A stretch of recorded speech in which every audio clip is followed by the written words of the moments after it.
future Jeremy here. There are a few moments in this vlog where I show you guys the nature and just the ride I took. So I will be playing music during those, which will be copyright free music.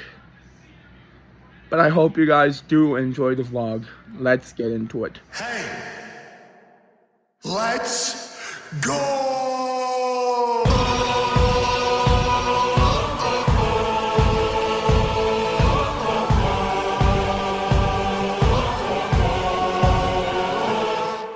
Ladies and gentlemen, the moment you have waited for, the greatest return in my YouTube channel history, presenting the one, the only, Jeremy C. Vlogs.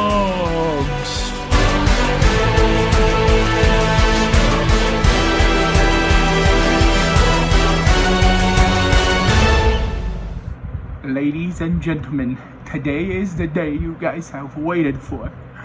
Today is my trip to Toronto, to NostagliaCon Toronto, that is.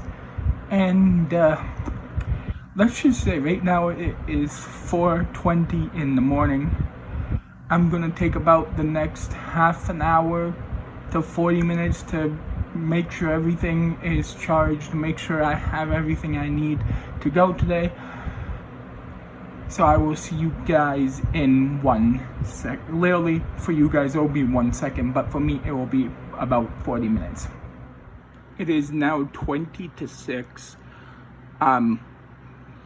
Doing all that stuff to make sure I was ready for this morning took a lot longer than I expected.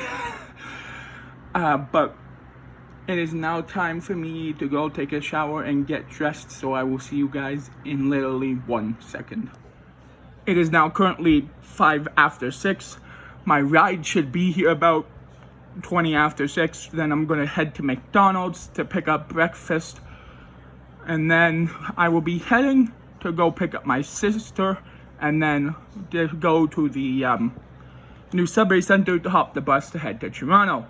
Now, before I do that, I want to show you guys some of the things I'm taking with me today to try to sell. So, I will literally be right back because I can't turn the camera when I'm recording my face. The first thing I'm bringing is all these baseball cards. There's some in here. I don't know where it is. If I had the time, I would show you. But there's some good cards in here. There's stickers in here. There's these kind of cards. This whole thing is filled from front to back with baseball cards. Now, give me a second because this is hard to do one-handed. This one, if you can't tell by the cover, is all football cards. From literally from the front to the back. Except for the last couple of pages. It's all football cards. And then this, my friends, this whole thing, including these 2 cards, these are all hockey cards. Even this one Wayne Gretzky card. This card, when I looked it up, this exact card's going anywhere from $5 to over $1,000.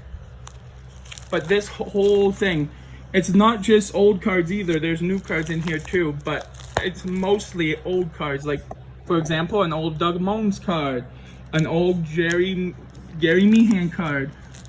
And yes, some of them are out. I'm not fixing it. But it's like from the front to the back is all old hockey cards. Those sit on top. And then we move over to this other black binder, which again is more hockey cards. But wait, it's not just hockey cards, folks. When we get to this next page here, we get more baseball cards. But wait, there's more. There's more hockey cards. And more hockey cards. and more hockey cards. Literally more hockey cards until the very end. And then finally, give me a second. There's one more. It's a small one, but there's more.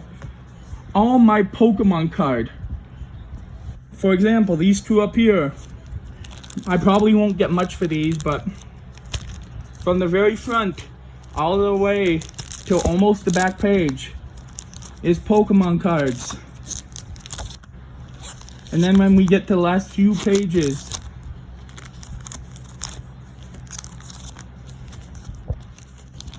we have these that came in the tins. And then we have these coins that came in the tins too. But there you guys have it. Actually, give me 1 second before I continue my sentence. That's better. But there you guys have it. That's all the stuff I'm bringing with me to NostagliaCon Toronto today to try to sell. All those hockey, football, baseball, and Pokemon cards you guys see, I'm bringing with me. And I also have with me my big blue bag that I usually use for frozen food. That is gonna have all my stuff in it. All the hockey, baseball, football cards in that. And then that will also be my shopping bag. And then the other thing that I'm bringing with me today is, luckily, I'm able to bring my walker with me today, so wish me luck. I will see you guys once I get in my ride. Ladies and gentlemen, I forgot to record earlier. I am now at the new subway center, as you guys can see. The bus isn't here just yet, but I will remember this time to record once the bus gets here. And then it's gonna be a long 4-hour trip on the bus to get to Toronto. And who knows, I may catch Pokemon along the way, because I am playing Pokemon Go again. So, I will see you guys in a little bit. Ladies and gentlemen, we have officially just left the new subway center heading to Toronto. The next 4 hours is going to be long. And it's going to be fun, but it's going to be long. So I will see you guys in a little bit. Ladies and gentlemen, the current time is 9:52. We have stopped in just outside Perrytown for about half an hour, so people can go to the bathroom, eat, drink if they want to get something. I had a large iced tea and also jumbo hot dogs, so we'll be good until we hit Toronto. But anyways, there is still another 2.5 hours till we get there. So I will see you guys in a little bit.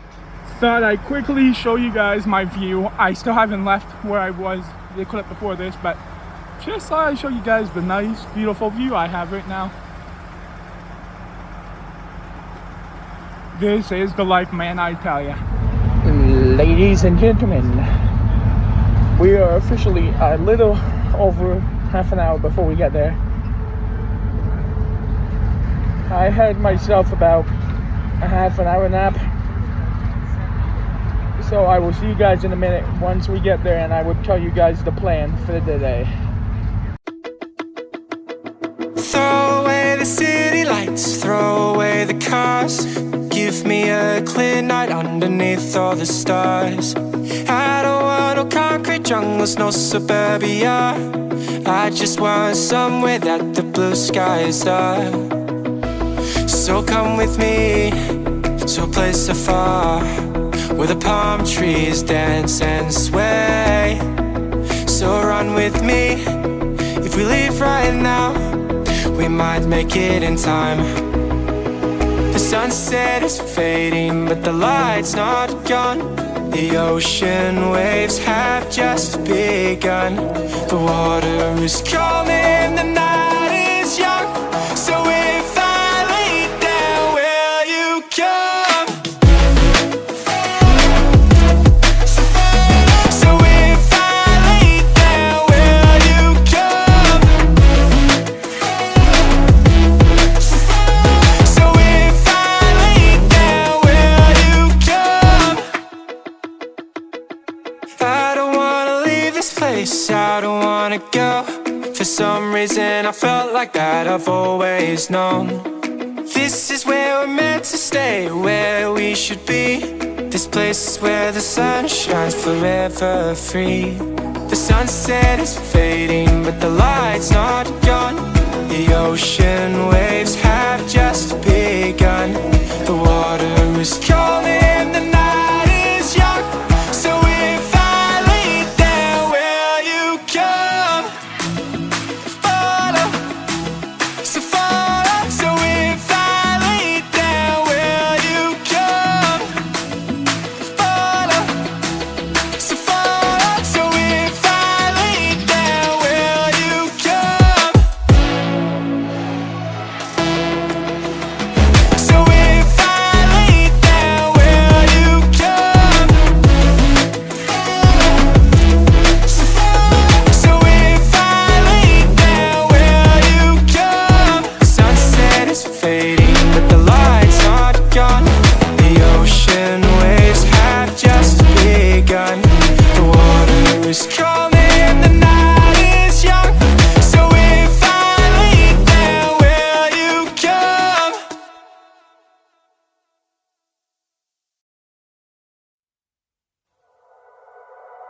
The silhouette's burning, embers rising high, like a chemical fire. The flame won't die. Intertwine, darling, you and I. And my heart beats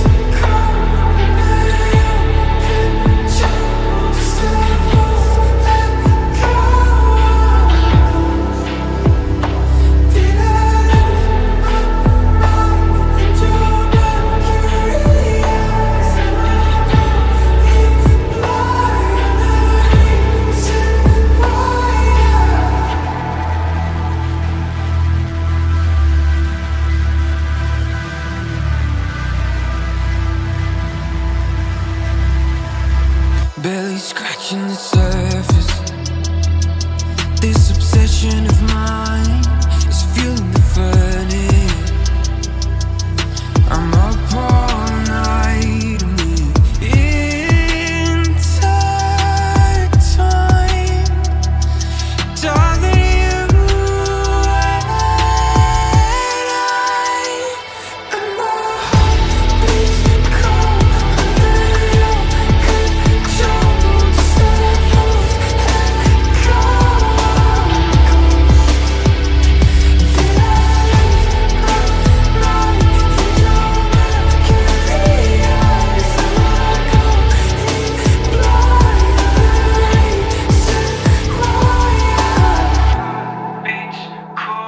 under your control. Just let us let go. Did I lose my mind in your mercury eyes? Am I going blind? You're the reason why. And my heart beats cold under your control. Just let us let go. Did I lose my mind in your mercury eyes? Am I going blind? You're the reason why.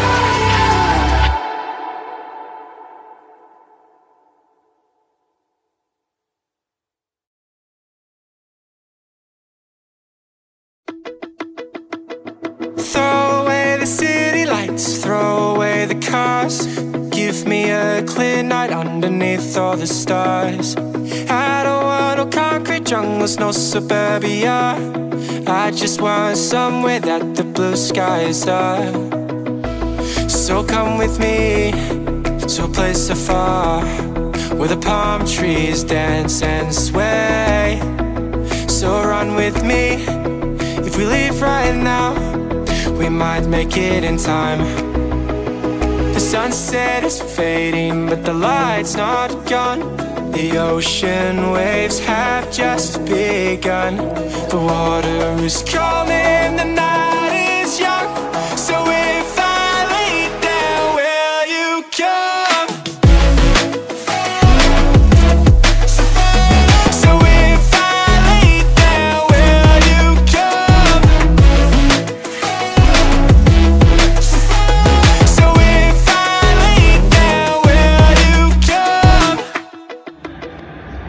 Forgot to tell you guys, but I did get here and I'm now at the demolition panel, so I will turn my camera around so you guys can see. I actually think of Toronto because in my early part of my career, one of my first series of matches was in Buffalo, Toronto, Hamilton, and that area. Now I gotta say let's talk about the making of Demolition. How did that all come about? Well, Randy Colley, I think fans remember him. He was the original Smash. He had come up with the idea and approached me, and we had 2 matches. And unfortunately for him, everybody recognized him. So I knew the gimmick was going to go, but it wasn't going to go with Randy. And he stepped aside. I went to Japan, and then Burial Time. Yeah, so I was working in Crockett's territory down in Charlotte, and I had a falling out with the promoter there, and I was taking some time off, and I was going to try to go to Japan. In the meantime, Earl Hebner and Ricky the Dragon Steamboat, they talked to Vince McMahon and told him about me. Next thing you know, Vince is calling me.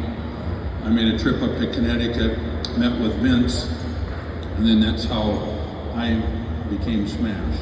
And it had to be all okayed with Bill that, for me to be his partner, and he okayed it, and that's how we all got together. And that was, 36 years ago? 37 years ago. Counting. And we're still here. Yeah, for sure. Thank God we're still here. Exactly. Still kicking.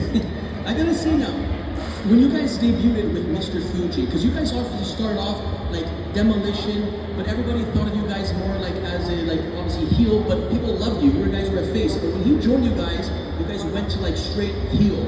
How did that all come about, Mr. Fuji? Well, we had Johnny Valiant was our manager to start with, and we wanted to be a serious, mean team. And with his promos and everything, he was kind of a joker, it didn't make us very serious. And we thought, who could we have that would make us a heel? And that's when we went to Vince, and we told Johnny too that we were going to do that because he didn't think it was a very good fit either. And Vince said right away, he says, I think we're going to put Fuji with you guys. And that's how that became. And Fuji ended up being a great manager for us. Now I gotta ask yourself, is there any fun memories with Fuji? Well, all positive. I mean, Fuji actually was a manager and a mentor. I mean, he had been very successful as a single and then as a tag and also managing people. And he would be real constructive in his criticism, but it was building our team. Eliminate this, don't do that, oh, that looked great, continue that. So he was instrumental in telling us what we should and shouldn't do. And also, he was really a fun guy. We traveled together, it was Bill and me and Fuji, and then a lot of times we'd have Tito Santana with us, or Cowboy Ron Bass, or whoever traveled with us. And Fuji was always the guy that would pick out the restaurants that we go to.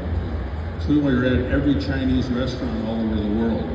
And we kind of got sick of the Chinese restaurants, but you couldn't say no to Mr. Fuji. Exactly, legend. And the funny thing was, when we hadn't seen him for many years, and we did a signing with him, and he was starting his difficulty with dementia, and we were talking to his son, and we were talking about the Chinese restaurants, and he says he hates Chinese food. He hasn't eaten it for 10 years. That was probably the rib that he pulled on us all the time. He was like that. He would go all out with the rib, even if it hurt him. So he probably hated Chinese food too, Legend. Let's talk about your iconic theme song. Like everybody just growing up with it, like even till today, it still gets everybody in. Like, how did that come about? Because I believe so Jimmy Hart was the creator of that song. Yeah, he was. And in fact, we didn't have a song right away. And Jimmy came to us in the dressing room one day and he said, hey, I'm gonna create a song for you guys and this is gonna be just incredible. And we were kind of like, yeah. But he ended up, Madison Square Gardens. And then we heard a little bit of the music, but we didn't hear any of the voice, the singing with it. And then he said, yeah, Rick Derringer's gonna sing this. So then all of a sudden we walked out. The first time we heard it, it was going through the curtain. It was like, whoa. So it was really good. There's a cute story because my youngest daughter, was still in high school at the time, and she was riding the bus. So the bus driver knew who she was and who I was. So as they picked her up, they had a tape. Every time they picked her up, they put the music in and blasted. She says, after about 6 months, she says, Daddy, I hate that song. I'm gonna drop out. I can see now, 87 era to 91, as we hands down one of the most talented tag team division just eras in WWF in general. How was that? Like, who are your favorite matches or your favorite tag teams that you guys win against? Oh, there's so, we've been asked that question many times. Many times today. There were so many good teams at that time. The Hart Foundation, the Bulldogs, Haku and Andre, the Brainbusters, Tito and Martel. You couldn't have a bad night. I mean, they could put anybody in there, and they were all main event guys. We were very fortunate that at that time it was the greatest tag teams around. So it was hard to have a bad match with anybody because everybody was so good, and everybody worked together, and that's what kind of made that territory was the tag teams. And it's kind of hard to watch now when you don't have these tag teams that have been together for years. It's like they just throw people together. But we had a lot of fun with the tag teams we worked with. I gotta say, I gotta ask, who are your favorites to go up against? There was just so many of them. I suppose the Hart Foundation or the British Bulldogs. I mean, we Brainbusters. We just had chemistry with everybody. It was a lot of fun. Yeah, same. I mean, like I said earlier, it could be Martel, it could be Strike Force, could have been the Can-Am Connection, the Killer Bees, the Stallions. I mean, there were so many teams. We just enjoyed every night, and we went out with the mindset that we're going to have the best match on the card that night. Sometimes we did, sometimes we didn't, but most of the time I think we were successful. And one of my most memorable times was here in Toronto, the Sky Dome, Andre and Haku, and they were both really good friends of ours, so that was fun working with them all the time too. So now you're talking about WrestleMania. Let's go down the path of WrestleMania. WrestleMania 4, first Strike Force. That was your first WWF tag team title you guys won together. How was that moment? Well, it was great. I mean, just coming and getting the opportunity to be one of the Demolition was huge. But then being able to take the titles against those two guys was incredible. And a funny story was, so we're gonna beat them. Axe is gonna hit, was it Tito? Or no, it's Martel. He's gonna hit Martel with the cane and break it over his back. Well, beforehand, Fuji was gonna, kind of cut the cane a little bit so it would break. Well, one of the first ribs he played on us, he didn't do that. So when Bill came to hit Martel in the back, he hit him and it didn't break, and it was like, and you could hear Martel go, it was great at Trump Plaza and all the people and everything. It was quite a day. For sure. I gotta say now, we're talking about Toronto. You just said WrestleMania 6 here. I gotta say now, we all know it as now the Rogers Center, but it was the Sky Dome back then. So just let us know the feels of going into a stadium like that, jam-packed against Andre the Giant, which is like huge. And Haku, how was that? Well, the larger the crowd, the easier the atmosphere. And of course, WrestleMania that was a gigantic one, and they're getting bigger and bigger every year. It's a lot easier when the place is packed because of the fan reaction. So that was a memorable event too. I mean, just to be in that building and be part of it. And then what's strange about it too, though, that when you're in the ring and you pick up somebody and you slam them in the ring, and you can start hearing all the people cheering or booing whenever, it continues on for 2 or 3 seconds. All of a sudden you hear the people way up in the top row, so you kind of got to wait a second before you do the next thing. You got to, because otherwise you're hearing booing and cheering the whole time. It's a little strange when you get those big crowds like that. Like I say, because since we're in Canada, everybody loves Bret Hart, the Hart Foundation. You guys went up against them SummerSlam 88 and 90. How was that against them? Oh, it was great because we still talk to Bret, and Bret's a really good friend of ours, and I was partners with Jim Neidhart, a few years back before that. So when you're in the ring with your friends, I mean, it's a great feeling, and you just have a good time in the ring. There's no pressure, and you're not going to get hurt because these guys are going to take care of you. So it was great wrestling those guys. Now I gotta say this is a great story. Royal Rumble 89, number 1, number 2 entry. How did that come about? Well, we were talking earlier, I mean, at that point it was random. Now I don't know, I can't say how they did it, but I pulled number 1 first, and I forget what you had mentioned, because he was preparing for later on, and when I was going to the ring, I heard the music, of course, and then I got in the ring. I thought they made a mistake because the music went back again. I figured, well, heck, the music guy made a mistake. He's playing my music again, but here comes. Well, yeah, and what was strange was, they kind of tell you when you're going to go, or when you're going to go out, or whatever they're going to do, and they never really told us. So we were sitting back there just, what the heck? Because we've always. Our whole lives in the business, it was always last minute. They never told us what to do. It's just you go out in the ring and you do it. So it's kind of that same situation. And when the music came and they said, "Act, you're first," I laughed. You're going to be out there a long time. And then we're sitting around talking to somebody else, and the music came again, and it was like, "You got smashed. It's your turn." So, yeah. And then when we got in the ring, we looked at each other and was like, "Well, what are we going to do?" And I thought, "Well, let's go ahead." Love it. I still got a sore jaw from it. Now, Axe, I gotta ask, you were one of the first to power slam onto the Giant, which a lot of people don't know.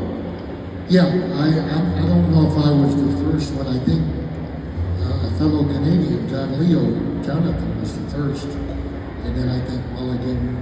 But I was fortunate enough to work with Andre years ago, before WWF, before WWE, in the Mid-Atlantic territory. And you weren't going to slam Andre unless he liked you and wanted you to. So I take that as a great honor. Next is Smash. You went to school, which I've heard, Kurt Hennig, Rick Rude. I don't even want to know what happened in the hallways. Like you three together. How was that? Well, I knew them, and I grew up right down the block from Rick Rude, so we were good friends. But in school, I never saw them really. But they were both really great guys, and Kurt's always been kind of the upbeat guy and always exciting and ribbing people and all that his whole life. Where Rick was a little bit more serious of a guy. But great guys, and they just passed away way too early. So now I'm gonna say on to becoming the 3 with Crush. How did that come about? Well, I'll let Bill tell that story here. Well, I have been going back and forth to Japan probably for 15 years at that time, anywhere from 8 weeks to 15 weeks a year.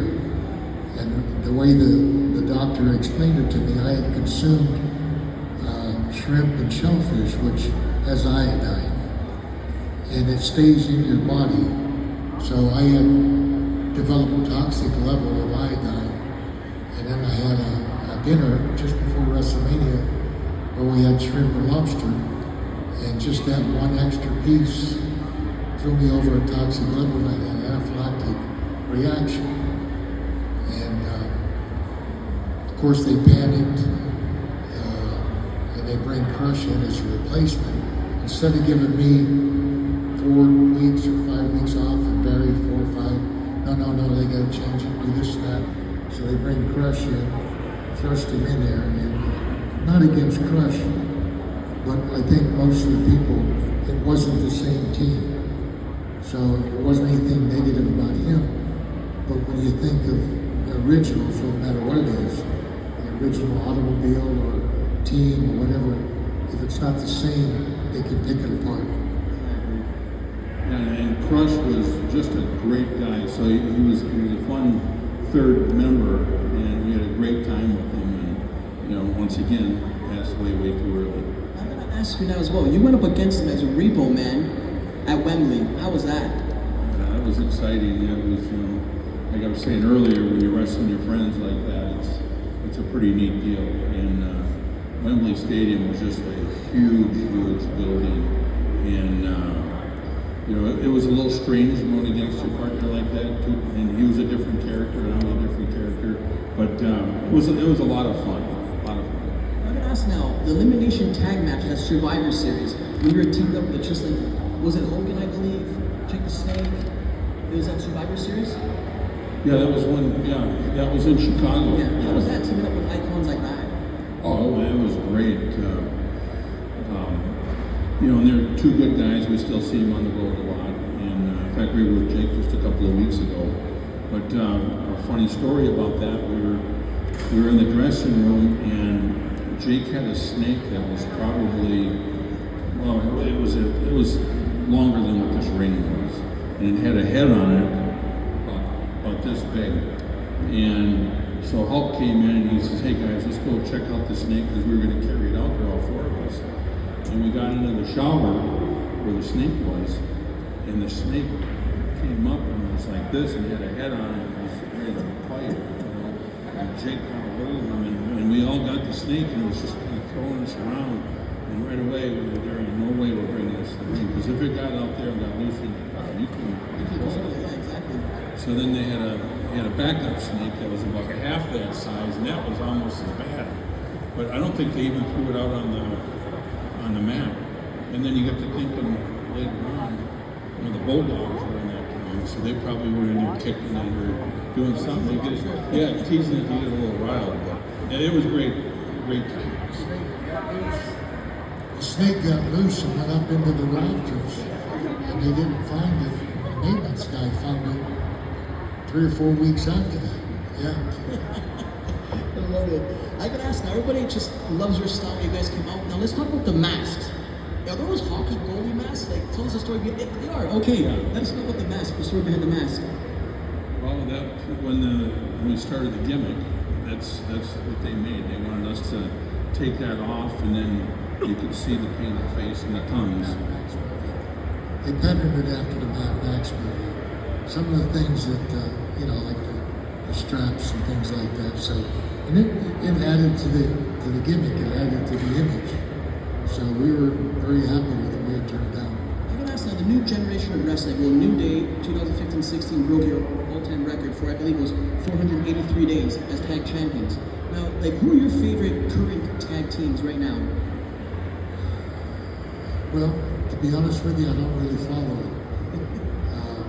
One, it's on too late for me to stay up and watch it. And for years I haven't kept track with the personalities. So I'll be nice and say I don't know any of them. Yeah, it's kind of the same thing. We see like the Young Bucks from the AEW and a couple of those guys, and it's just like I say, the tag teams aren't really tag teams. Where the Young Bucks have been around now a long time. There's a couple other ones, but like FDR, perhaps FDR. We were with them in Manchester, England, not too long ago. Great guys, but like Bill, I don't really watch a lot. We're on the road, and we don't have a whole lot of time to be watching. I'm gonna ask now, if there could be a dream match of anybody from the past and present, Demolition Force, whoever it is, fans love to hear this, who would it be?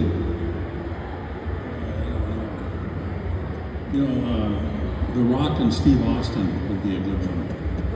Would that be a fun one? Oh, I'll buy a ticket for The that. Rock and Steve Austin. Rock and Roll Express would have been a good one.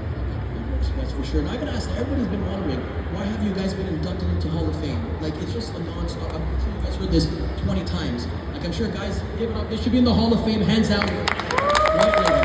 Thank thank you.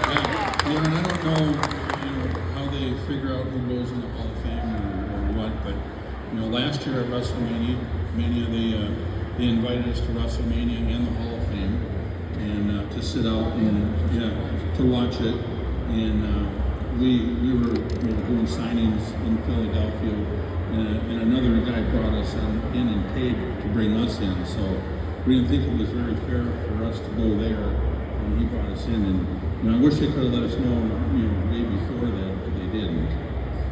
And we don't have any control of it, like Barry said.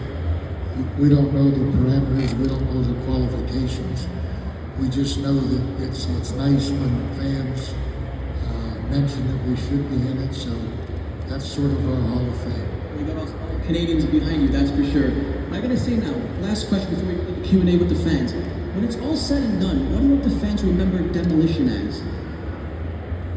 Well, we'd like to be remembered as hardworking, trying to do our best in the ring, and we just appreciate it. This is really nice because we would have never thought, when you're thinking back, it's been many, many, many years, more sometimes than we think. So to be doing these things, and it's nice to sit and talk and take pictures and chat.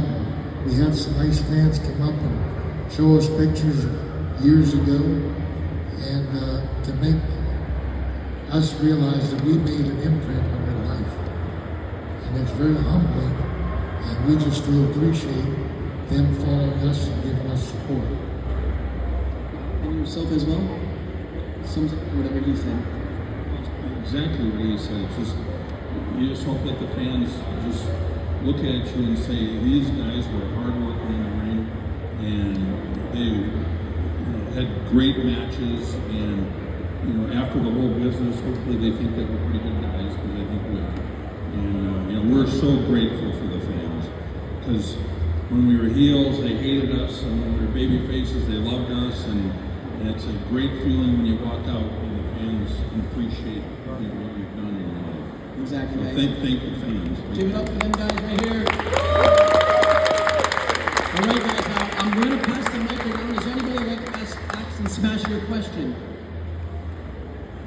Anybody, guys? Oh, there we got one right there.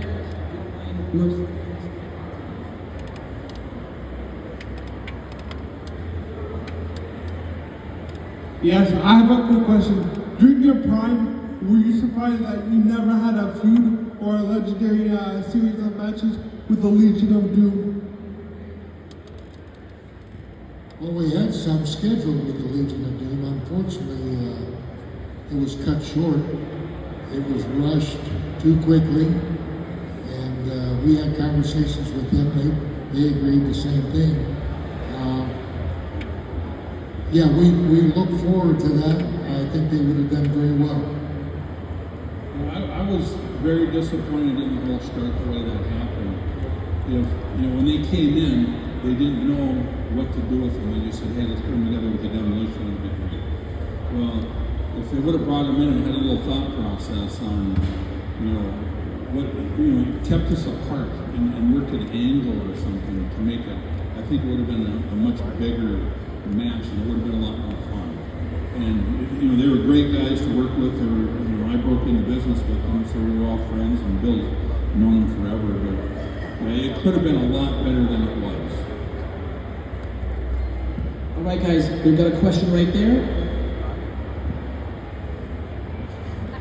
Are you guys gonna write an autobiography? One day I think we will.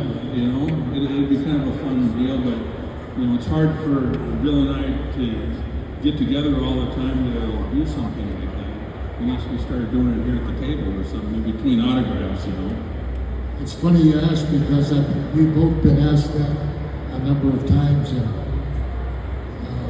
as my previous career as a mass superstar, a guy approached me, and I said, well, he approached me, so finally I gave in. And he said, well, I'm going to call you every Sunday. We're just going to do it 2 hours every Sunday night, and that's it. We'll just take your time. So I did a couple Sundays, a couple more Sundays, and pretty soon on Friday I'm saying, oh my goodness, Sunday's coming up. So I just put it away and I said, we'll get back to it later. Because it became another job. And right now, I'm actually, somebody doing that for me. And it's just like Bill was saying, you know, after about 10 hours of talking about your life and everything, it's like, well, now I gotta, you know, next Thursday, I gotta do this again. And then we're on the road Friday morning. So it's a tough deal to, you know, it might take a year or 2 years to finish it. So to get both of us together to do it, that's where there's just not enough time in the day. It's a tough one, but I would love to, you know. Bill's been, you know, I've been a mark for him when he was Mass Superstar, and you know, you talk about the Hall of Fame. I thought he should have been in as the Mass Superstar, and it would be an honor to do one with him. It's about time they put you in the Hall of Fame. Yeah. All right, guys. Now you got a question right over there. Do you have any good Powers of Pain stories? Other than the fact that they're very good friends of ours. Yeah, me too. Both capable, both real good athletes. Just do me quick so I can get back. Do me quick. But they're both good guys, good friends of ours. We'll talk backstage. No, we were just with them a couple backstage. of weeks ago, and you know, a lot of times you see guys every month or 2 months or whatever, and the warlord, at least from Minnesota, and so I've known him for a long time, and Barbarian, you know, I first met him way back in Watts's territory 40-some years ago, so we've all been friends for a long time. But when you don't see each other for a year or, you know, whatever it is, you see these guys and you hug and you start talking, it's just like you were with them yesterday. And both those guys are such good guys that they're fun to be around. See now, a couple more questions, guys. We got one right back there. All right, hey guys. If you guys could add any super match now, like with guys today, present, before, anytime, what would have been that match that you guys think you should have? I'll be honest, I think that we had a good career, and I don't have any regrets of anything. So, I mean, of course you always want to have one more, but I think we both realize we're too damn old to have one more. Yeah, you know, when you look back at all the tag teams we've already wrestled, we've already kind of had that. You know, and I suppose you look back when we wrestled Andre the Giant and Johnny or the Neat. I mean, you got two Giants you just wrestled. And, you know, I suppose that was it. You know? Let's see though, we seen Ric Flair come back a couple years ago. I'm pretty sure you guys are well like to come back. One more match. Right, the question right on that front. Okay. If the one move that you guys enjoyed taking and enjoyed actually doing, and one move you guys enjoyed performing on someone else. You know, I didn't mind taking a suplex. I thought that was you know, and back then, that was kind of a move that everybody would, oh, you know, but really when they took it, it was very safe, whoever gave it to you, because you had a hold of your head and you landed flat on your back. And I think that would be one that, for me, taking was that. And then giving, you know, our finish was, it was a tough finish to give to people, but, you know, I thought we were really good at it. And it was dangerous on both of us, I think, because all the weight was on my knee, holding him, and Bill would have to come off. And to protect the guy, he would land on his hip, and then we have to throw him over. So, you know, it was a great one to give to people, but it was hard on our bodies to protect people. I'll agree. I think our finish was one that we enjoyed giving. And as far as taking bumps, I didn't mind taking hardly any bump. Maybe the hip toss I enjoyed because it was easy, or somebody grabbed me in an arm bar and just standing there. But one of the worst things, though, that can't remember who we were wrestling, but Vince came up to us and said, "Here's what I want you to do tonight," you know. And he says, "I want Bill to come off. You give the finish on the floor." So I had the Martel and Tito in Oakland. yeah, and so he says, "I want Bill to come off, and I want you to be on the floor and have them in your finish." So Bill had to, no mats or anything. So Bill had to climb up on the, I think you were on the second rope, just like you would have in the ring from the outside. And he came off and, hitting your hip from that high up about killed him. And just the weight coming down on me about broke my leg. And then flipping them over and they're hitting the floor, and not a controlled bump. I mean, it hurt all of us, That was probably the worst thing we've ever done. That was a bad one. And that was one where we probably should have said, "Hey Vince, we can't do that one," but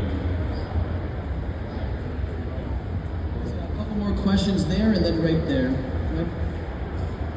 With the complete restructuring of WWE management, the McMahon era being over and the new TKO era, how do you guys feel about the chances of getting Legends deals? Not just Hall of Fame, but in-games, merchandise, and the whole nine about that. Well, it would be nice. I mean, we're not going to say no, but we've been fortunate this last couple of years. We've been approached by a number of, I think it's at least 5 and 6 action figure producers. We just got contacted the other day for our 3rd video game. So it's nice both ways. I think that one of the things that has helped us is we're not under a contract, so that means we're free agents, because everything that goes through WWE, they're closed and they won't let anybody participate. So we're sort of right on the fence, but we're making a better deal right now than we would with them. And with Triple H in there now in charge, he's a really good guy, and I think he's doing the right things in that territory and everything. And for us to go on a Legends contract, it's like what Bill's saying, there has to be a reason why you would really want to have a Legends contract. Right now, we're on our own. We can work as many times as we want, go all over the world, but it's hard right now. We got kids and grandkids, and just coming here, you get 3 days out of your life, and next weekend we're in Buffalo, it's another 3 days, so you're only home for 4 days. So, why have a Legends contract? I mean, it'd be great if they said, "Hey, Bill, Barry, here's your contract," and look at them and go, "Oh, all right, we're signing," but I don't think they do that anymore. Like I say, last question right there. I was just wondering if you guys had any good Iron Sheik stories. We knew the Sheik very well, but we never hung around him or anything. So I don't really have any stories of him, but he was always good to us. The same. It was a different time frame then, and a different atmosphere. You don't really associate with, like Barry had mentioned earlier. It was Fuji, myself, and him. We traveled, and the Sheik and all these other guys. You'd have a close knit little community that you travel with. But the Sheik was a unique character, and he was over. He was popular. On the opposite end, he was so despised by the fans that he was so popular. Good guy, another guy that passed away, and we miss him. And before he passed away, we were up in New York or something, and it was probably about 2 months before he passed away or so. We said, "Hey, let's call up the Sheik."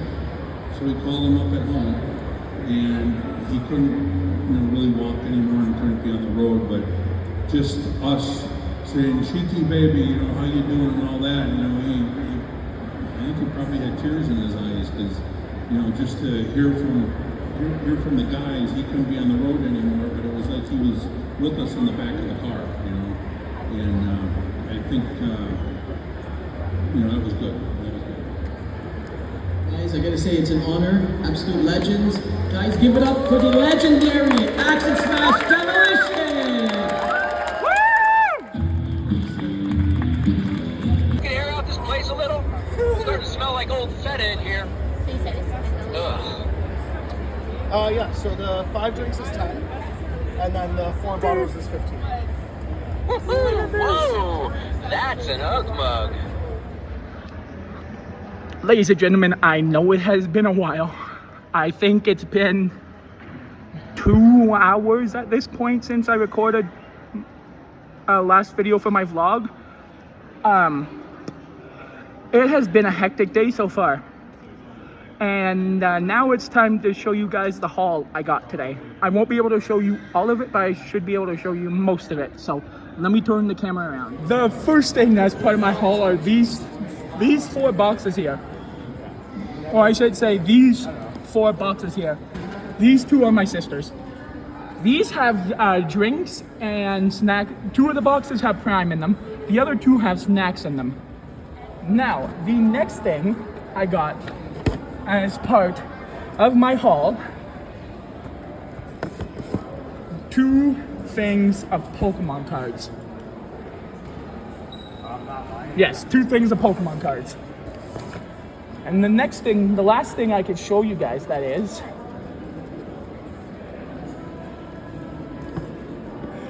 I got a little Toothless.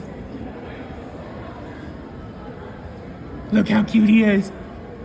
Anyways, that's everything I got that I can show you guys right now. This vlog may end up going into tomorrow because I'm probably gonna get home 11 o'clock midnight and go right to bed. So, I will see you guys in a little bit. I'm gonna go walk around. I may show you guys a couple of things that I found cool. And, if not, I will see you guys in a little bit when the wrestling show starts because I will be recording all of the wrestling matches. So I will see you guys in a little bit with either some cool stuff I found or with the wrestling. Ladies and gentlemen, we are currently 10 minutes away until wrestling starts, and then we have a 2-hour show, and then I have to try to get all my stuff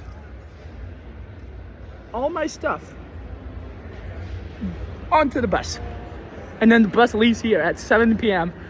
so I should be back in Subway hopefully by 11 o'clock midnight, hopefully. Anyways, you guys will get to see the wrestling because I will be recording all of it, so please enjoy the show. Ladies and gentlemen, we are now 5 minutes away until the chaos begins. Magnum, want to come say hi to my vlog? I'm recording a part from my vlog. What's up, guys? The main man right here. Maybe. Depends on who you ask. Anybody you ask. Anybody? Well, I don't know. Even though you're not the champ, you're still the champ. Sure, some people don't like me. Plenty. How can people not like you and your handsome face and your amazing wrestling?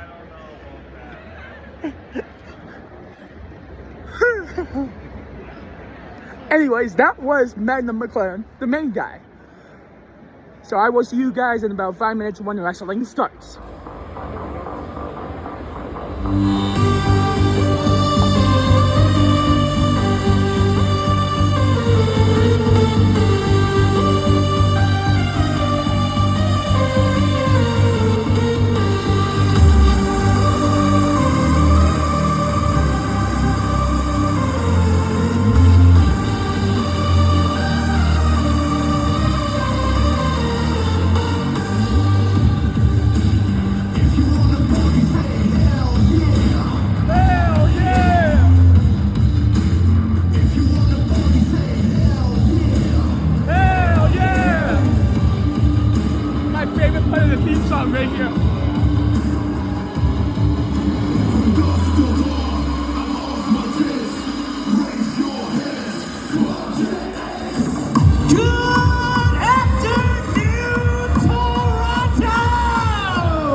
I am your host, the Chatterbox, the voice of Victory, Bilsko Bradley. I'll be taking you through all the wuthering heights, all the dizzying lows, the creamy middles that is pro wrestling today.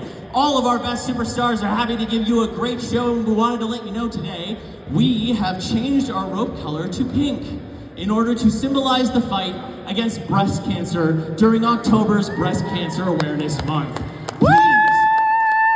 Donate to your local charities. It's easy to Google them and figure it out and help join the fight.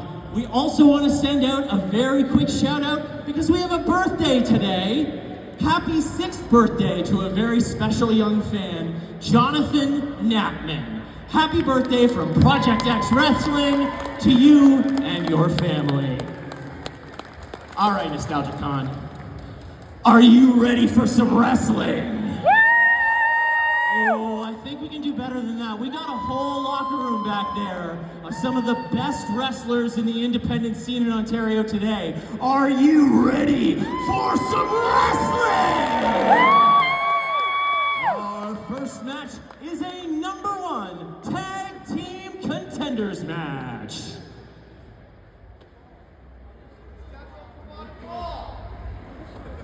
Scheduled for one fall.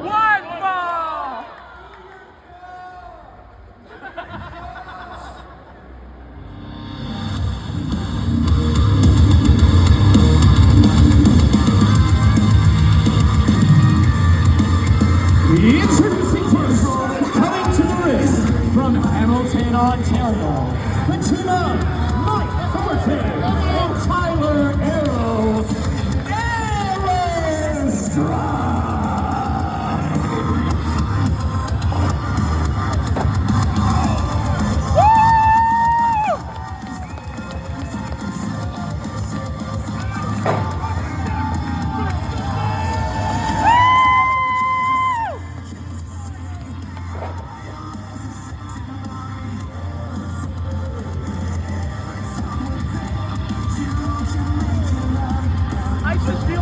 and their opponents.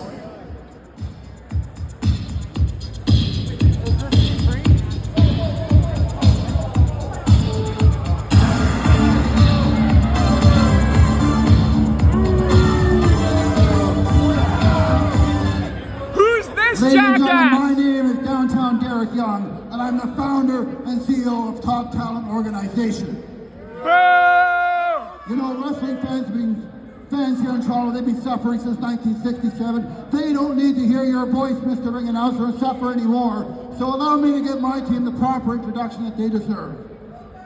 Go home, jackass! Ladies and gentlemen, welcome to the ring, the baddest team in the industry, the Bloor Street Bullies, Matt Burns, and Dallas Kyle!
Guessing that didn't feel too good, did it, Matt? I hope you know I'm gonna be teasing him all match. He deserves it.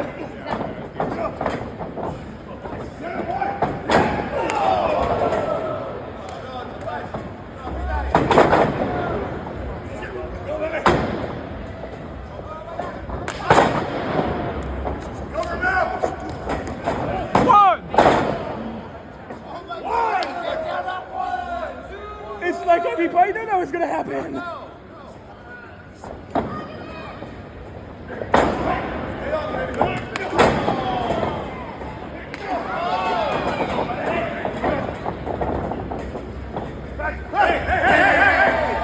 Kick him out! Kick him out! Get out of here, you bum!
You won. You're one of the better man. Come on.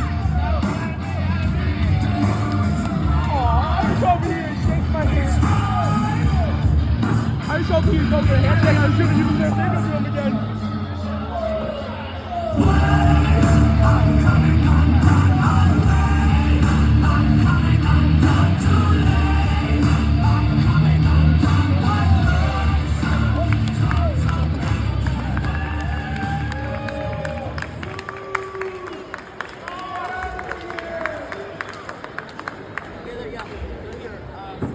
Well, 4 golf joke? Anybody? No? No golf jokes? All right, folks, you having fun so far?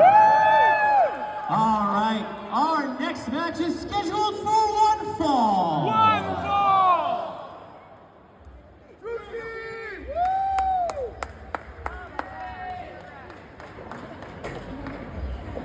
The best rap in the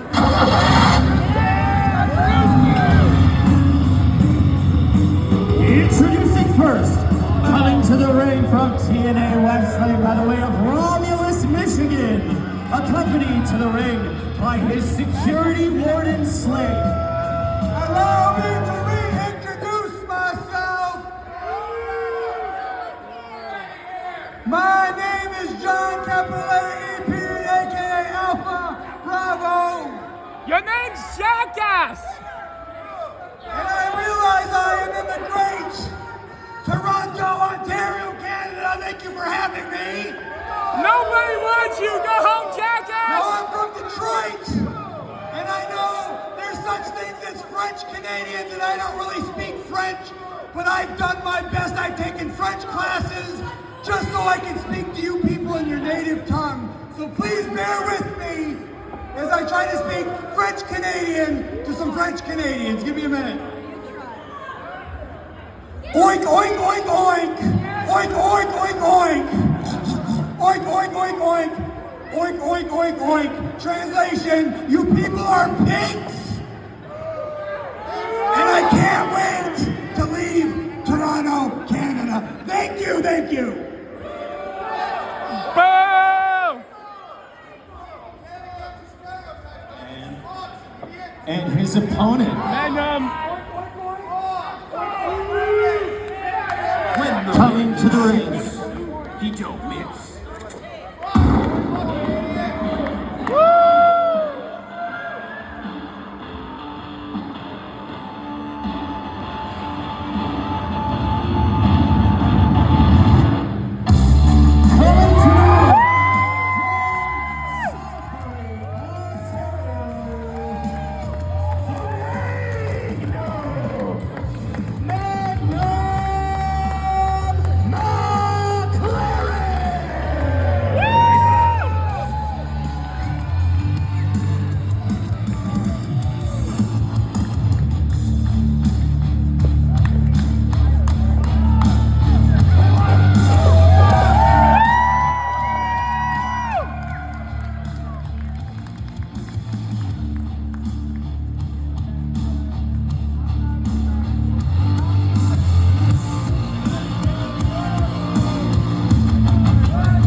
This is 2020. You have no hair. Go sit down.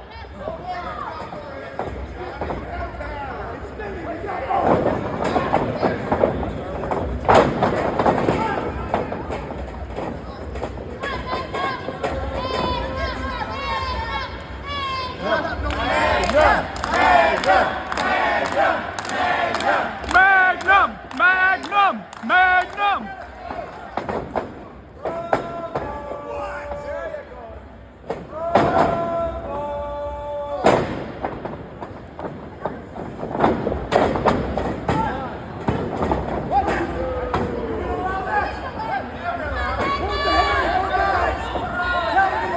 You don't have hair.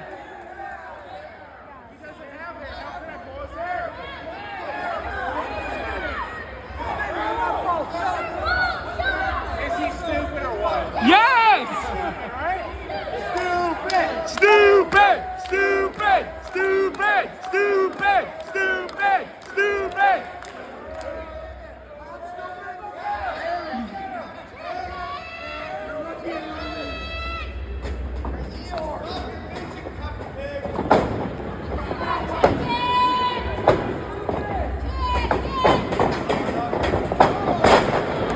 Woo! What'd you need a timeout for?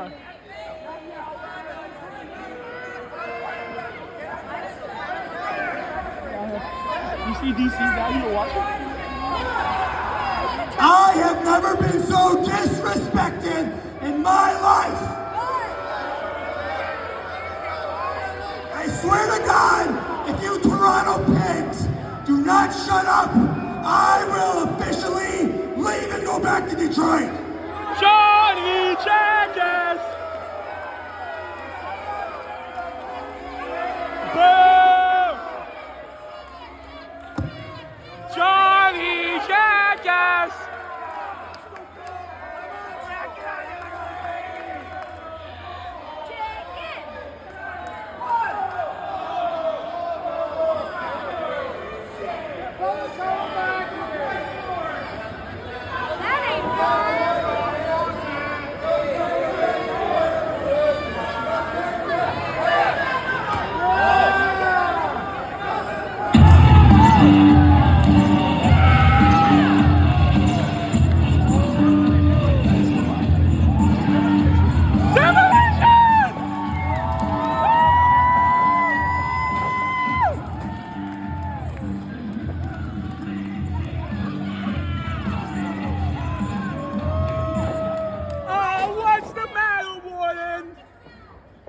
What's the matter, Warden?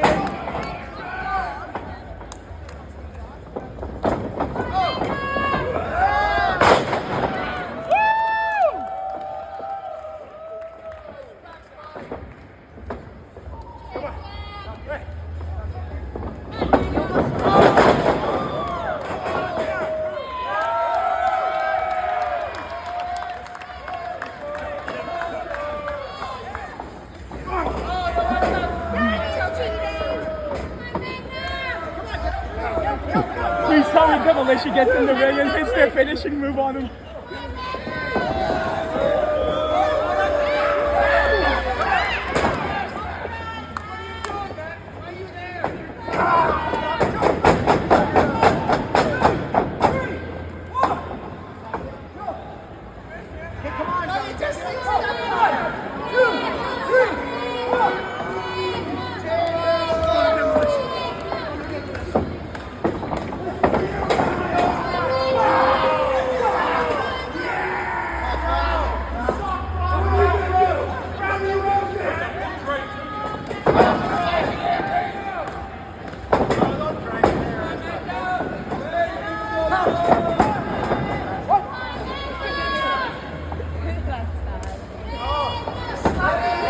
Johnny Bravo's whole career is sad.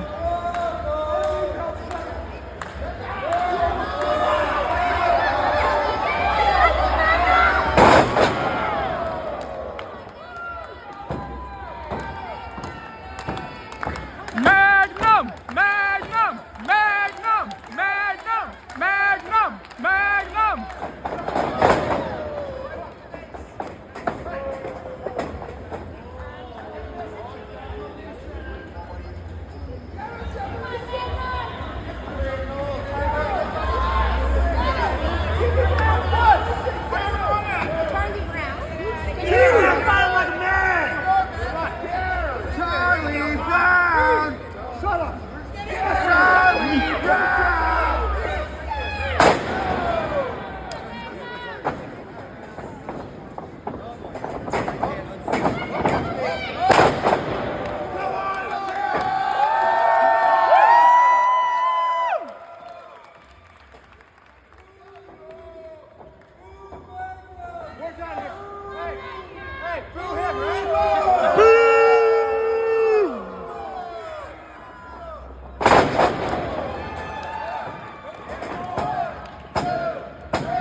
when she gets in the ring.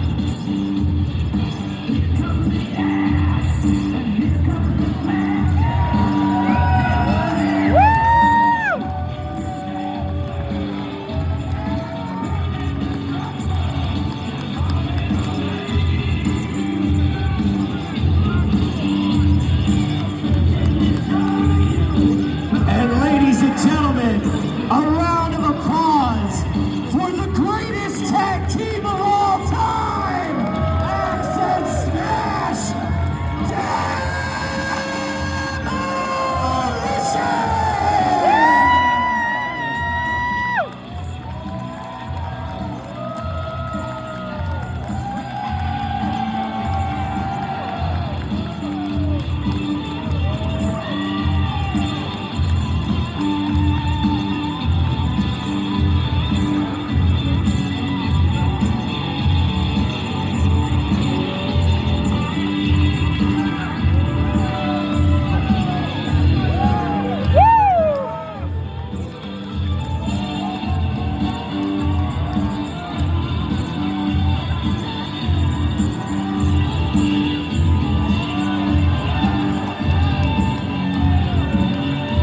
Magnum McLaren, everybody!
Ring the bell.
your boy, Hudson McLaren!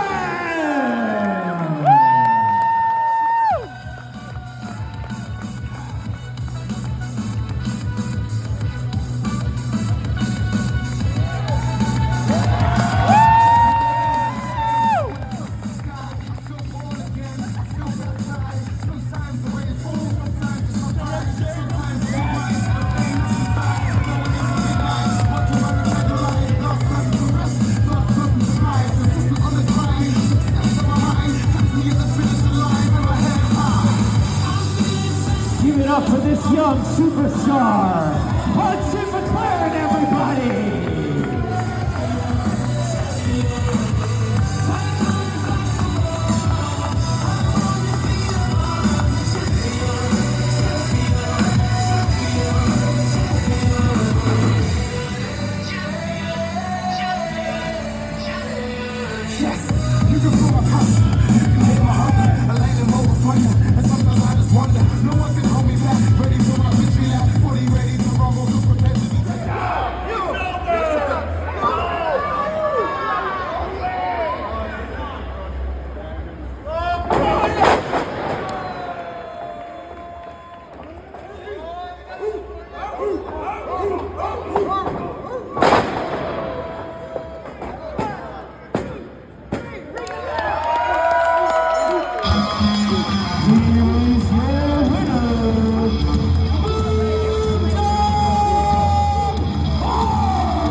It's Conky.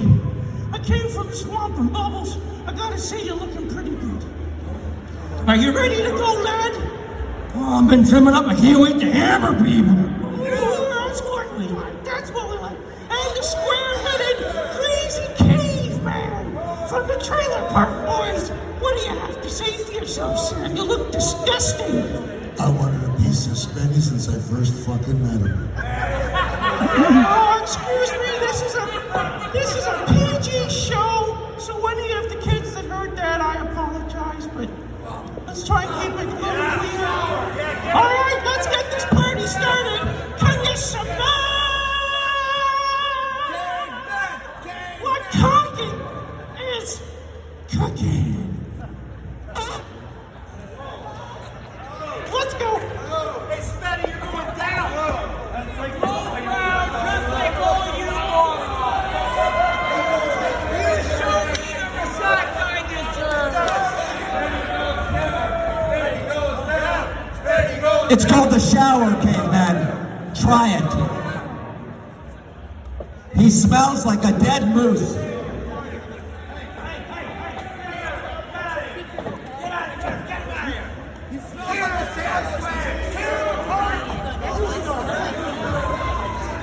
Real fast, no lie. It smells like a Sam squid. I call a shot. You don't know that.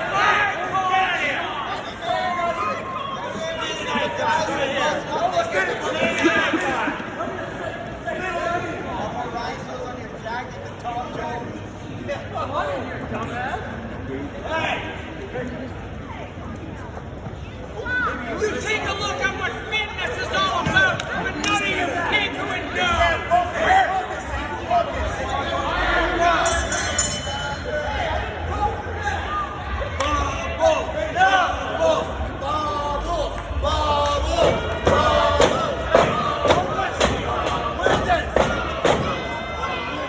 Hit him up Green Bastard style. Parts unknown. Take that ring bell.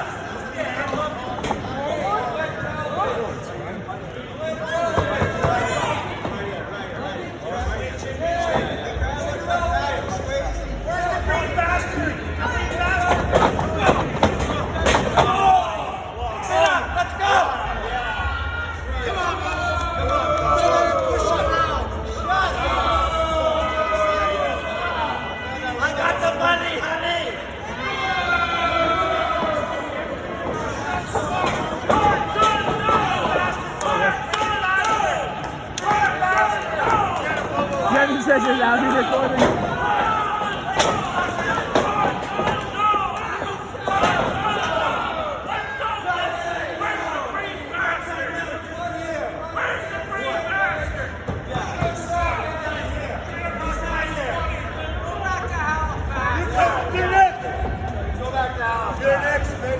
Where's your TV show, losers? Yeah! Did you see Warden's ready to go already? Over there behind Genesis.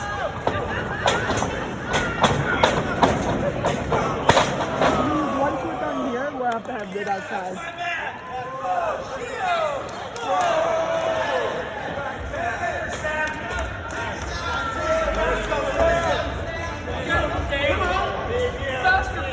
I'll take you out here. I didn't take out.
This is just turned into chaos. Jonny, most people are leaving.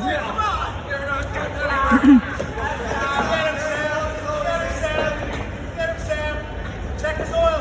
Check his oil, Sam. Yeah, get his oil. Check his oil. Check his oil, Sam.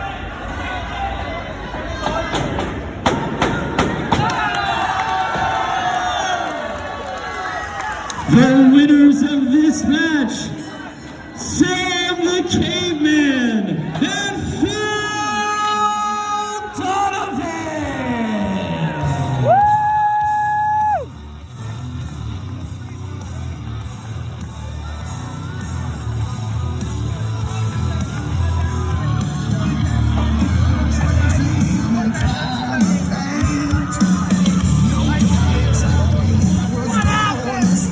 He laid his hands on his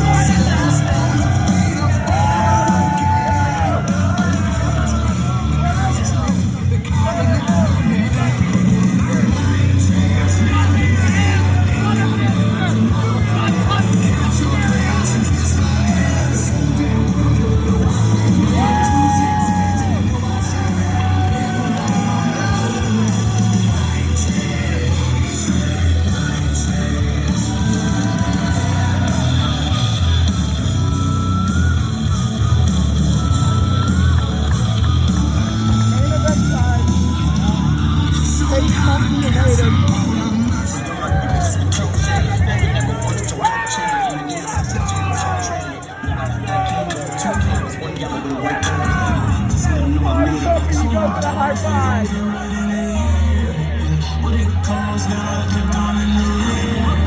Surrounded by these demons coming for my neck, yeah. I ain't never coming down, yeah. This pain, if they got us in a recession, we need to reopen America.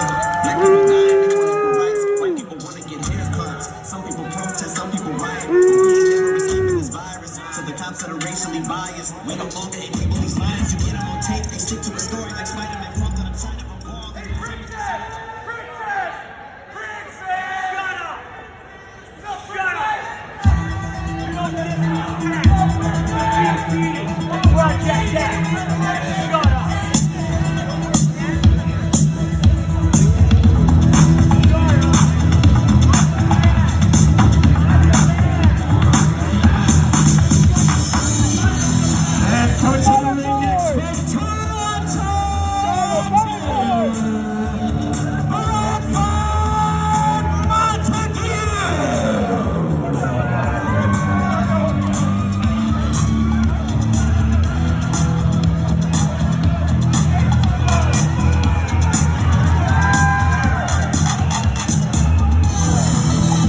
What's his problem? I don't know. Making me run.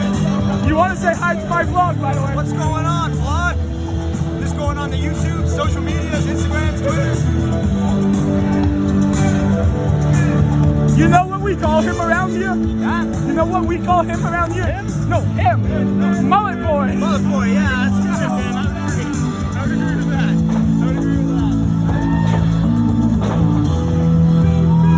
You guys know who the fourth person is?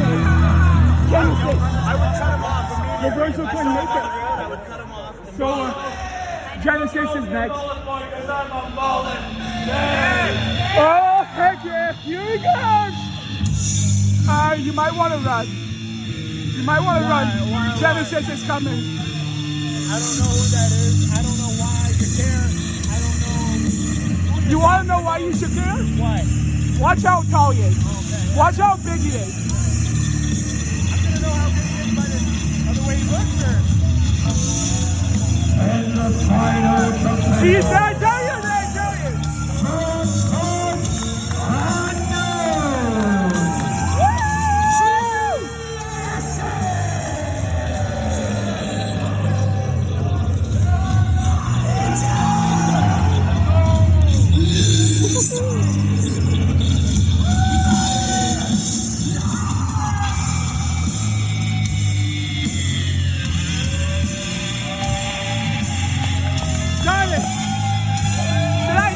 Did I tell you? Did I tell you or did I tell you?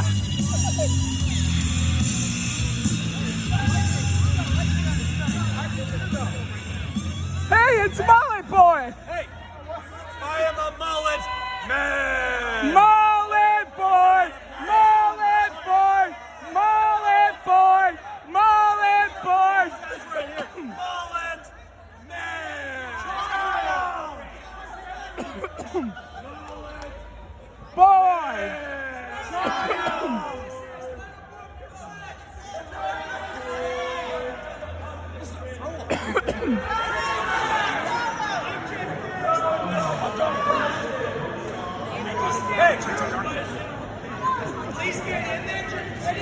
What's the matter, Mullet Boy? Don't call me mullet boy. I'm a mullet man. No, you're not. Mullet man child. Hey, I am not a man child. You're a mullet man child. Y'all know he's lost the movie somewhere. Mullet Boy! Mullet Boy! Mullet Boy! Mullet Boy! Mullet Boy!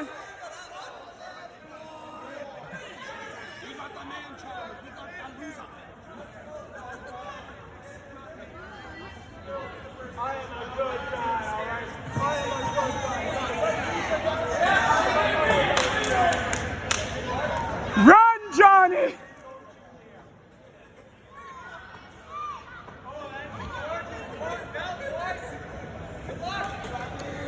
Genesis?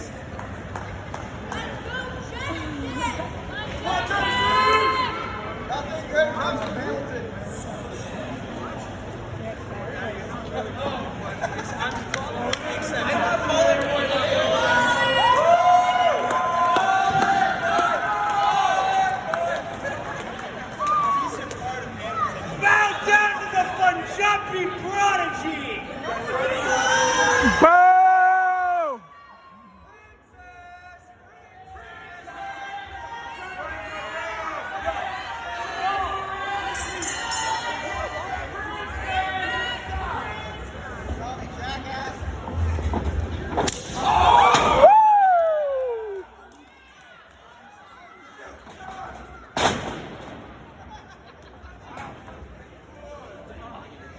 What? Yeah! Woo!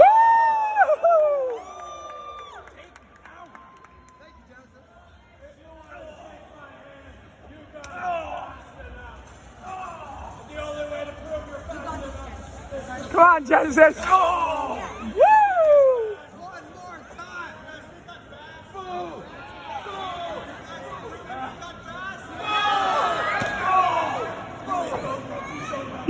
You okay, Genesis?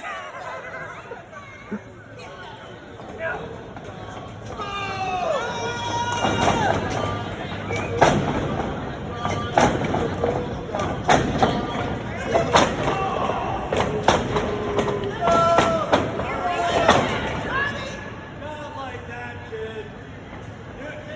In this ring, you gotta go back.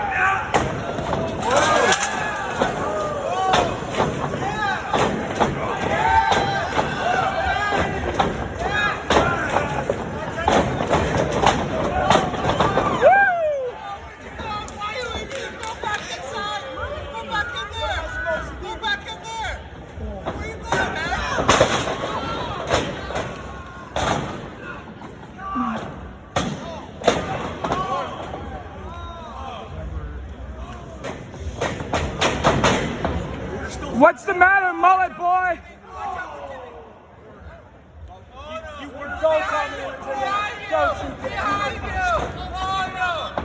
Woo! Again!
And he fell on his ass. Come on, damn it.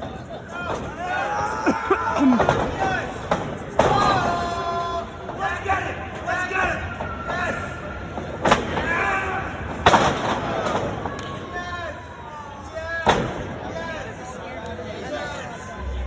Yes! Fractor, come on! Oh yeah!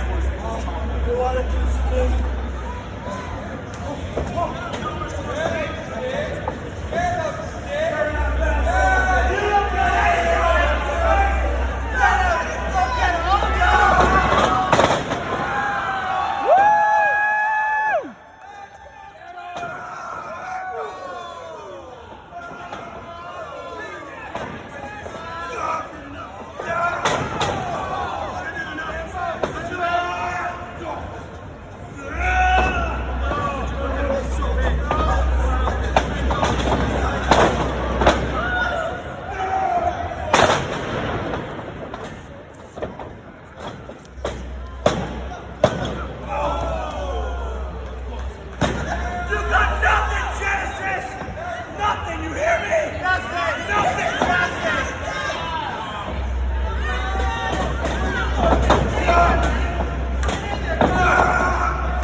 You okay, Johnny?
How you feeling after the match? Terrible. I shouldn't have come. I had a good time though, kinda, when I was not getting the afternoon practice.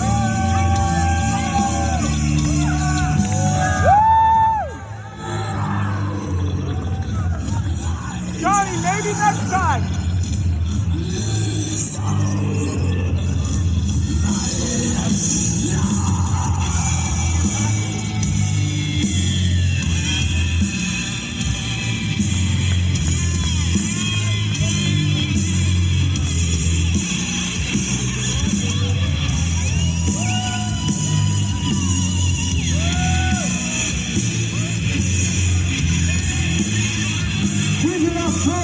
Champion, ladies and gentlemen.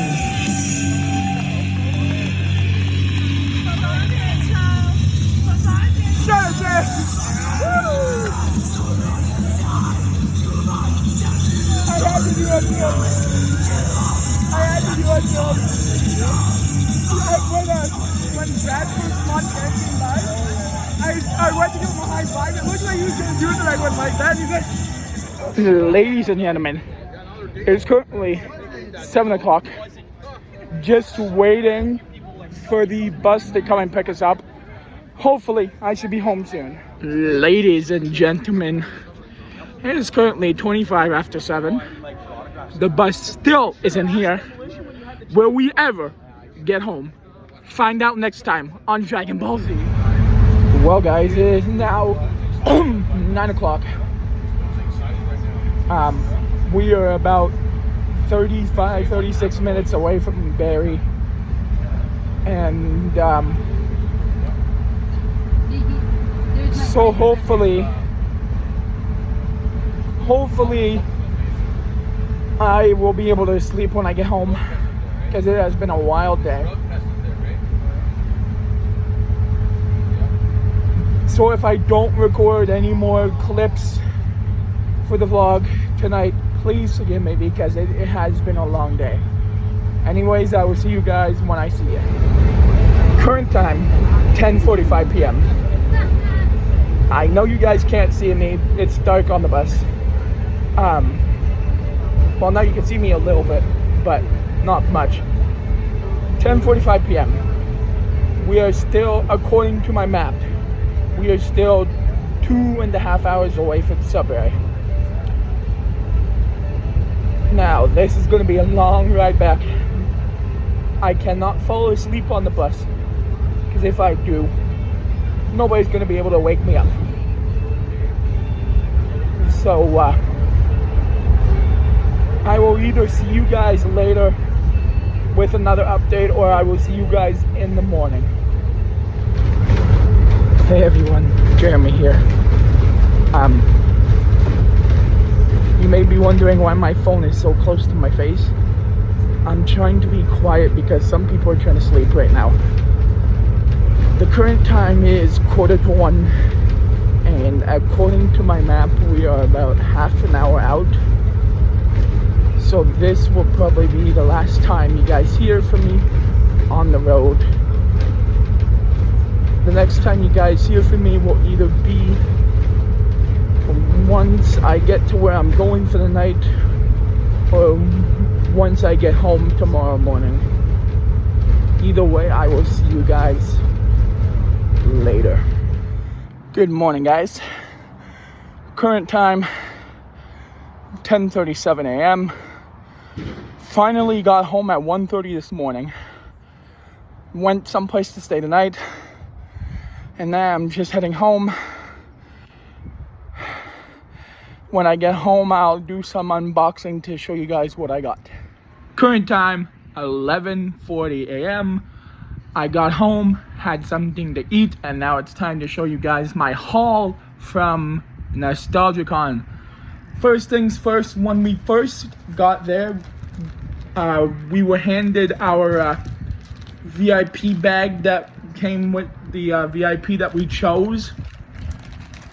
And in the bag, the very first thing I saw was a picture, which I will show you guys in a minute. Forgive me, I have to put my phone down. The next thing I seen was this, the official program. Now, I don't know if there was supposed to have a match card or not, but it had this. The schedule for the day. And then, like I said, it had this thing in there where if you wanted to, I didn't do it this time, you could get the wrestlers to sign it.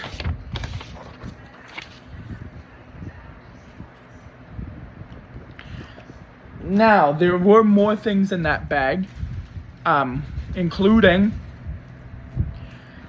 the VIP lanyard we had to wear.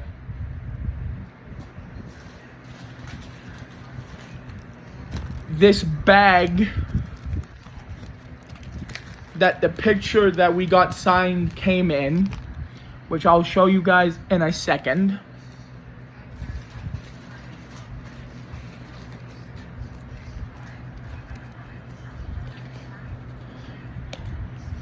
Came with this coin, which I'm pretty sure that's the second or third one I've gotten now. My ticket. And then, by the way, the ticket didn't come in the bag. We got that on the bus. And then the other thing it came with was 2 demolition pins. With, if you notice, the first one has one face on it. It's not very clear, but one of the pins has one of the guys' face on it. If I could get it to focus. And then the other pin has the other wrestler's face on it. Now, the first thing I want to show you guys is there were some people there. If I can find the picture of their card I took, I will put it, boom, on screen right here for you guys. That they were selling snack and drink boxes. Now, mind you, just so you guys know ahead of time before I get into this, I bought 2 of each boxes, and I ate a bunch of stuff already, so I was able to fit everything in one box. One of the things I did eat while I was at NostagliaCon out of the box was some bugles that tasted like steak. And then the one of the other things that was in one of the boxes, Texas tenderloin steak lays. And when I tell you, they smell and taste amazing.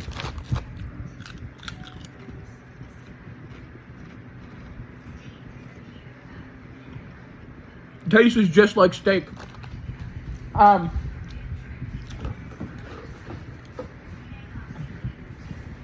Also in the boxes, like I said, I got 2 of the snack boxes. It came with Friends cookies. Literally, Friends. There were 6 different ones. The first one I got was Joey's orange cookies with chocolate chunks. And the second one I got was Rachel's Red Velvet Cookies. Next up, I got 2 pink lemonade Kit Kats. Hang on, I'll show you the one I haven't opened.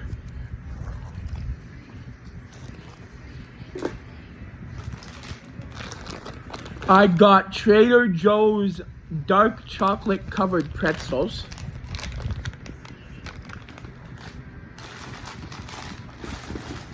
I got original brand Arizona fruit snacks. I got half and half fruit snacks that apparently taste like Arizona tea as well. I got Fruity Pebble marshmallow cereal bars. I got vanilla cookies and Cinnadust frosting Dunkaroos, 2 of them. I got Dunkin' Chocolates donut flavor filled chocolates, brownie batter. And then I got Trader Joe's Joe-O's cereal bar peanut butter. That's what was in the 2 snack boxes. Now, moving on to the drink boxes.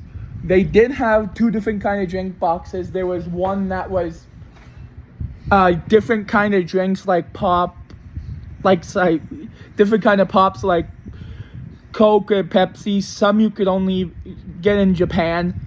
Then there was the ones that I got, which, for those of you who haven't been following my channel, sorry, the box is covering you guys. But for those of you who haven't been following my channel, know that when they first came out, I tried Prime. That's right, Prime. So when I seen these boxes, I was like, okay, I'm getting some. Well, I'm getting one. Then I went back and got a second one because my friends, if I could get this to show you,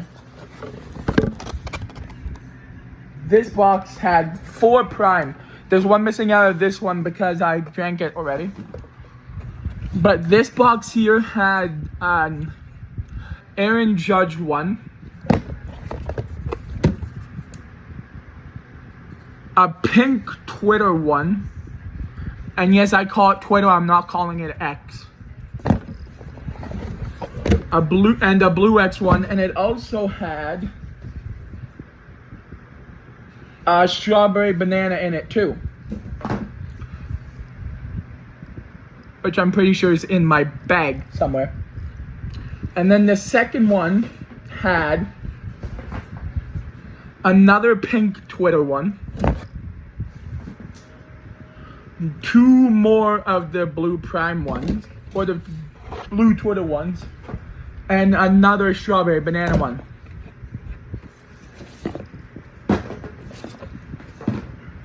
And like I said, I'll do it again, but if I can find the picture of the card, that the business card of the guys, I will put it boom on screen right here. I suggest you guys go check it out because they're really good.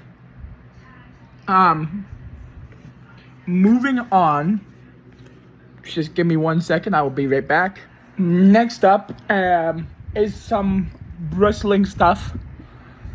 If you are wondering why it's shiny, I put them in, I forget the friggin' name for them, but whatever the name for these things are, I put them in there to keep them safe. This is the picture that came in that bag I showed you guys earlier for Demolition, and I don't know if you guys can see it or not, but they signed it. The next picture, or the next 4 pictures, and all of these came pre-signed already. We have, as you seen earlier in the vlog, the main man, Magnum McLaren. with not one, not two, not three, but 4 wrestling pictures. And the other wrestling picture I got was from a guy I like to call my friend, Warden Slade, who was on the bus to Toronto and back to Sudbury. But anyways, there's that. And then the final one I got was a referee. Referee Drewski. That's all of that stuff for wrestling. I was walking around and I seen a table that made me go full ADHD mode because there was so much colorful stuff that I didn't know what to look at. I went back, or I went to the table, I was like, I don't know what to buy. I went around, I went shopping, and I went back, and I finally decided to go with a little Toothless from How to Train Your Dragons, a little Toothless. Hang on, I want to see if I can... I don't know if his head turns straight or not. Nope, he always looks at you this way. But a little Toothless, and the thing is, his wings move, and his tail moves. And then, the other thing I bought. I went down there, as you guys seen earlier in the vlog. I went down there to try to sell my Pokemon cards. Hockey cards, baseball cards, football cards. Unfortunately, I didn't sell any of it. I had 2 or 3 different people that was buying Pokemon cards. Look at them. They told me they weren't worth anything. So what did I go and do? I bought not 1, but 2 more boxes of Pokemon. I did go through them already, but I want to go through them with you guys there now and show you some of the ones I thought were cool. So give me a couple of seconds to get those out and I will be right back. First up, out of the box with the blue lid, we have a Koraidon. If I mispronounce these names, I don't care. That's how I pronounce them. We have this cool Colossal. We have this Mile.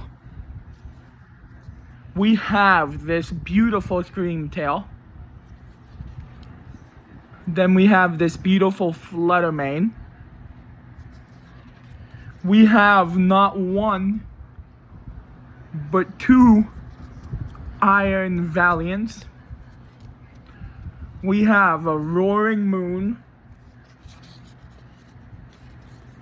We have a Miraidon. We have another Koraidon.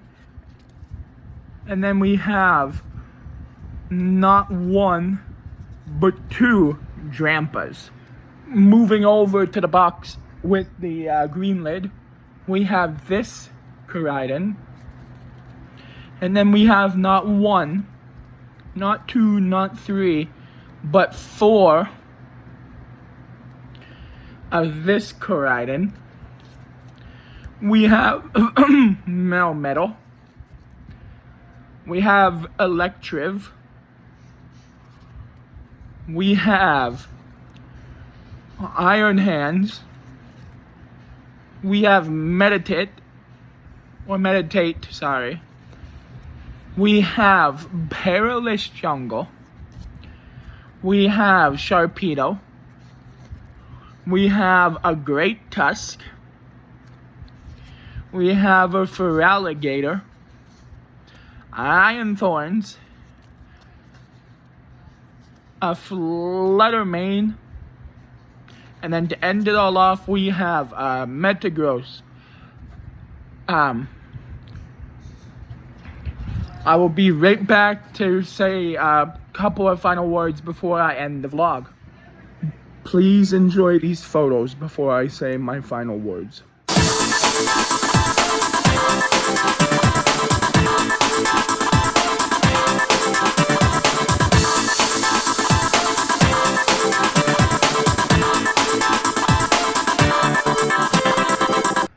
Well, ladies and gentlemen, that right there was my vlog with my trip to NostagliaCon Toronto. The vlog with everything I bought while I was at NostagliaCon Toronto. This has been a once-in-a-lifetime opportunity. I don't know why I'm saying once in a lifetime. If they ever do it again, I'm gonna go again. But for right now, it was a once-in-a-lifetime opportunity. And I'm glad I went. And I hope you guys did enjoy the vlog. And as my two sayings always go, always shoot your shot before it's too late. And always tell your loved ones you love them, because you never know how much time you have left with them. Thank you guys for watching.